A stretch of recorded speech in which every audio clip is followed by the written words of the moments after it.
Hi friends, this is Rudolph the Red-Nosed Reindeer.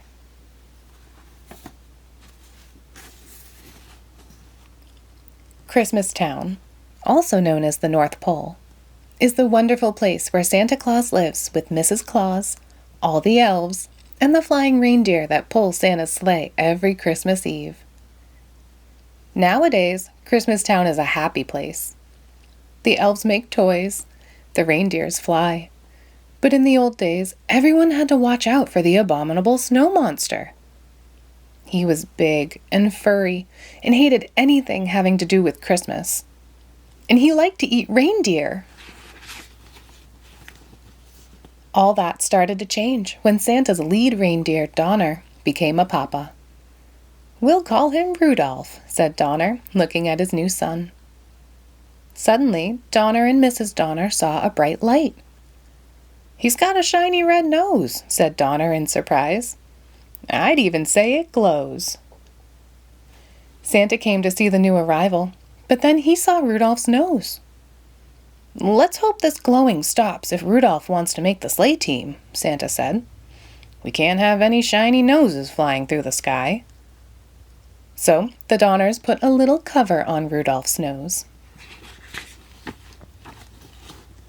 Soon it was time for the new fawns to go to the Reindeer Games.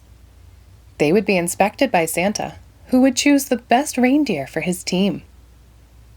At first, Rudolph felt shy, but then he met a doe named Clarice. "I think you're cute," she told Rudolph. The coach arrived to teach the fawns what they needed to know to be on Santa's team. "First, we'll learn to fly," he told them. "You have to get up enough speed and jump into the wind." Rudolph was so excited about his new friend that he took off with a great whoosh. He soared high over the heads of the reindeer, and Santa too. But as all the young reindeer continued to play, the cover popped off Rudolph's nose. It shone forth for all to see. At first, the other deer were frightened. But soon they began to laugh and call poor Rudolph names. "Rudolph the Red-Nosed Reindeer," they jeered. And the coach said, "Go on home. From now on, you can't join in any reindeer games." Only Clarice didn't laugh at Rudolph. Poor Rudolph wandered off alone. Soon he met an elf who was hiding in the woods. "My name is Herbie," said the elf. "I want to be a dentist, but right now I'm just an elf who doesn't belong." "And I'm a red-nosed reindeer," said Rudolph. The pair decided to be friends and run away together. They hadn't wandered far when they heard the terrible roaring of the Abominable Snow Monster. "It's my nose," said Rudolph. "The monster sees it and is coming after us." Rudolph and Herbie were saved by Yukon Cornelius, the greatest prospector in the north. "Jump onto my sled," said Cornelius, "and we'll run like crazy." But no matter how fast they went, the monster stayed close behind. Finally, they were trapped at the water's edge. Cornelius chopped the ice with his axe, and the friends floated safely away. They floated all night and landed on a strange island, where they were greeted by a puppet that sprang from a box. "I'm the official sentry of the Island of Misfit Toys," said the puppet. "My name is Charlie, and that's why I'm a misfit toy. No child wants to play with a Charlie in the box." "We want to travel with Santa Claus and his magic sleigh," said a misfit doll. "Otherwise, we'll miss all the fun with the boys and girls when Christmas Day arrives."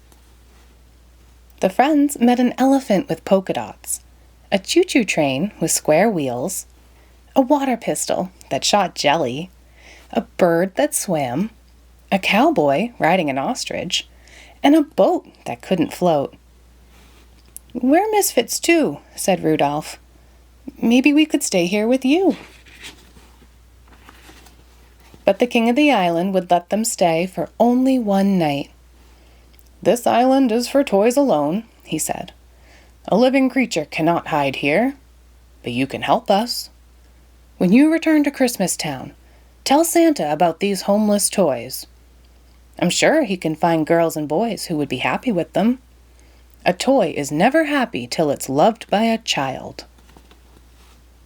That night, while Herbie and Cornelius slept, Rudolph lay awake. "My nose will only bring my friends more danger," he thought. "I must go off on my own."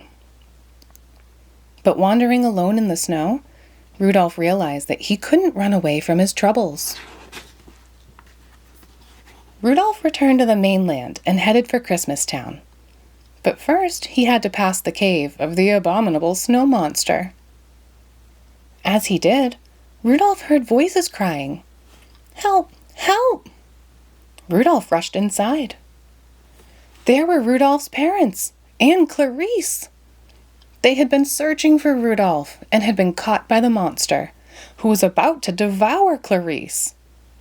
"Put her down!" Rudolph cried, butting the surprised monster with his little antlers. Just then, Herbie and Cornelius pulled up outside the cave. They had followed Rudolph's trail and knew he needed help. "An abominable snow monster will never pass up a pork sandwich," said Cornelius.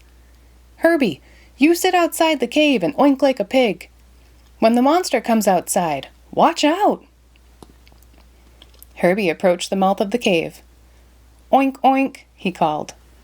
The monster dropped Clarice and rushed outside. At that moment, Cornelius pushed a giant snowball down on top of him. Splat! Working quickly while the monster was stunned, Herbie used his dentist tools to remove the monster's teeth.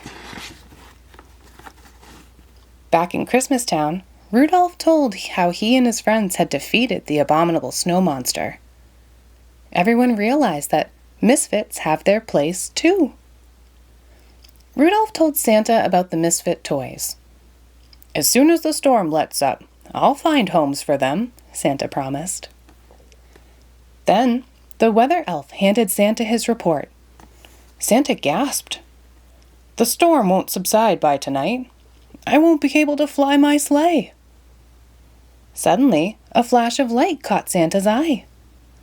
"Rudolph," he said, "what a beautiful, wonderful nose.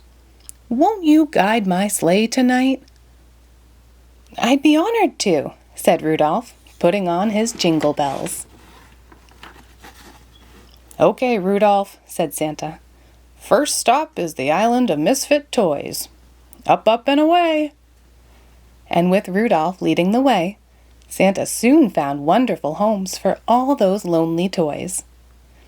"Rudolph the Red-Nosed Reindeer," everyone sang. "You'll go down in history." And he did. Thanks for reading Rudolph the Red-Nosed Reindeer with us.